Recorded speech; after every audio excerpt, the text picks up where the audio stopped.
mentioned this morning, we had a session now devoted to our PhDs. We made an internal contest, and we selected 3 PhD papers. Since we've been a little bit late because of the strikes and all the story in the morning, we are going to have 2 presentations right now, and the third one after the lunch break.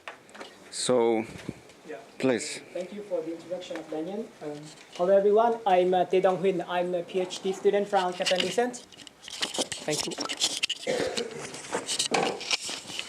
I'm Tae Dong Huynh. I'm a PhD student from Alcatel-Lucent. Today I'm very happy to present our work, a joint work with Yannick Calinet and Bruno Kaufmann from Orange Lab, Fabien Mathieu from INRIA, Ludovic Noiry from Alcatel-Lucent, and Sébastien Tissoil from UPMC. 3 out of 4 constitution of the authors are LINX members. They are Alcatel-Lucent, UPMC, and INRIA. In this talk, we will do some analysis about Dailymotion. Dailymotion, it could be considered as a French YouTube where video can upload their video to share with other people. Yes, Dailymotion, it is a French system and not yet bought by Yahoo. So this is the outline of my presentation. The first part should be the introduction. I'll give you a general look about the datasets that we have. Next, we try to analyze 2 aspects of the user session. The first one should be the session arrival process, and the second one should be the session modeling. We will see how users behave in their session. The fourth one should be the video popularity. In this work, we concentrate on the temporal video popularity that show the evolution of video popularity over time, starting from the date it was published on the internet. And finally, we reach the conclusion. So, the study system, as I just mentioned, Dailymotion is a user-generated content, briefly UGC video system, where user can upload the video. Yeah, it's a French system. The datasets that we have in our analysis was collected from 7 probes of Orange Lab, and each request contained 4 fields. But actually, in those 4 fields, we just make use of the first 3. The client ID, which is anonymized, the HTTP request, which is which contains the video name, and the third one is the timestamp of the video. And the dataset contains roughly 5 million requests. Because we have a huge number of requests, so the first task is to categorize them. Based on the video's name, we classify them into 3 classes. The first one is a launcher. A launcher is the default Flash player that the user has to download before watch any other video. The second one is the new video or changes request at the beginning of the session. The user has to generate a request to the Dailymotion system to ask for the video that they want to watch. Or if they want to change the video, they also have to generate another request. The third type of request should be the jumping request. If the user wants to jump to another point in the video timeline, the user has, again, to generate a request and send to the system.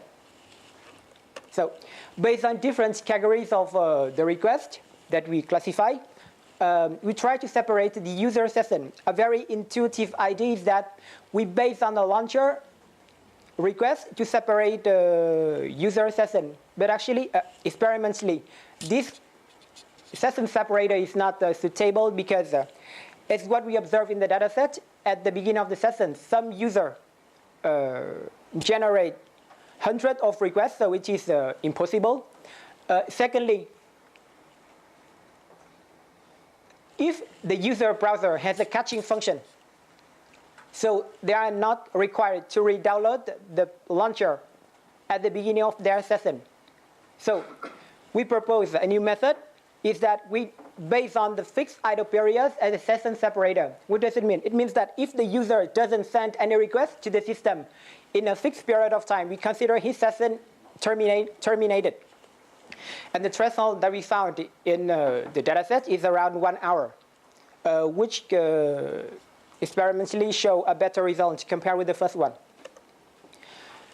Then we plot first a general look about the session arrival. As you can see, we have the daily pattern, which represents the fact that in the early morning we only have a few user sessions arrival, and then we start having more sessions arrival in the evening, which is very normal.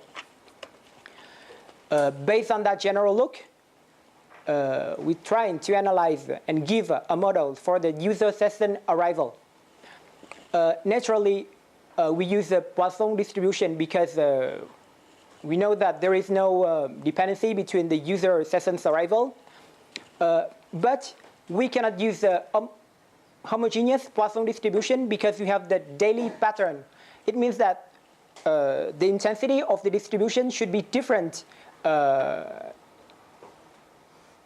in different hours in a day. So the heterogeneous Poisson distribution should be a good choice. Besides that, we also have to split the timeline interval where we can assume that in each interval we have a constant intensity of the distribution. And the interval that we found is around 1 hour, which gives a good trade-off to the model. Then we propose a noisy daily pattern, which represents the fact that we have different intensity in different hours a day, from the morning to the evening. And this is our result. We plot this curve based on the real traces and the results obtained by our model. From the real traces, as you can see from the beginning of the curve, we have a very high peak, which represents the fact that in the early morning we only have a few user sessions arrival.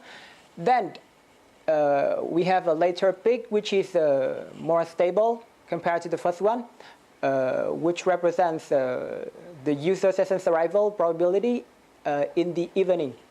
And our model fits pretty well with the real traces.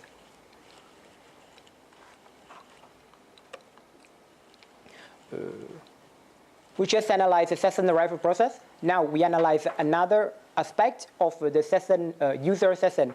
In this part, we will see how user watch video.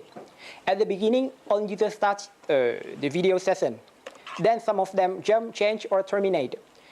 Even a user jump, they can jump again or change or terminate the session. This kind of general model can be reduced into a Markov chain with a fewer number of states. And the results that we obtained is a Markov chain with a 5 explicit states plus 1 implicit state, which is the termination state.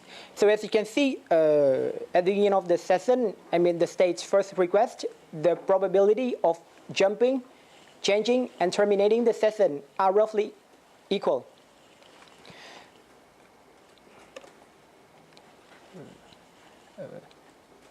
We then try to analyze the video popularity. This is very well studied by other people, but in this part we concentrate on the temporal video popularity, which show the evolution of video popularity over time. At the first look, we have the global video popularity, which follows the polar distribution, which is very well known. Then we give 3 temporal video popularity. The first one is a long span pattern, which has a low intensity, but in a long period. The second one is the bursty pattern, which has a very high popularity at the beginning of its publication on the internet, but it loses its popularity dramatically and very quickly just after a few days. The third one is the average span pattern, which has a low intensity and short period. So now we reach the conclusion. In our study, we showed that the user session arrival follows the heterogeneous Poisson distribution, and the user behavior within his session can be modeled by the Markov chain. Then video popularity distribution follow a heavy tail distribution. One can base on our study to build an application that can generate the artificial request generator with some adjustment or tweaking the parameter as they want. Thank you.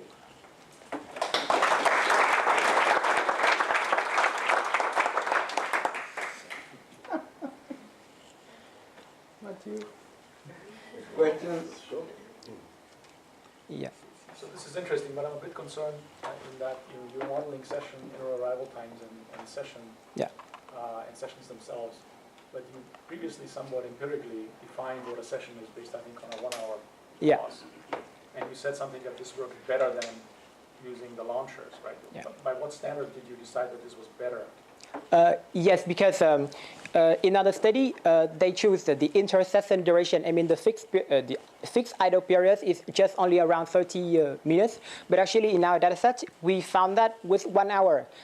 At that point, we start having the number of a stable number of user sessions. So we decided to choose 1 hour. A stable number of sessions? Yeah, a stable number of user sessions. It means that if we choose, let's say, the fixed idle period is very short, so we have a lot of user sessions. But so gradually we increase the idle period, so we have the stable number of version. Yeah. Okay. I wanted to ask you a question about the video popularity over time, where you had those 3 classifications. Yeah. What are the characteristics of the time series that you're using to do that classification? Yeah. This is the base that we use to classify the video popularity pattern. So we plot the number of days with at least 1 session for each video, shorting with the video rank. And then we can see that there is a separation between 2 parts of the curve. The upper one, the black points represent the videos last for a very long duration.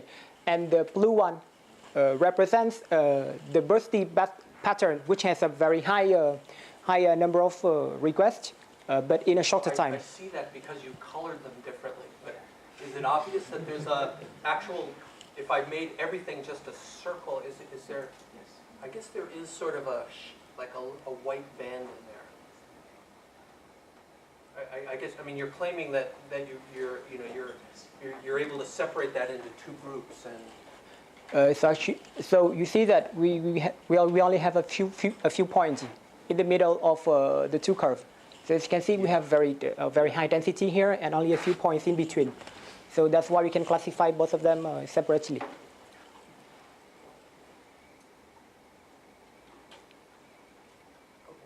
Yeah.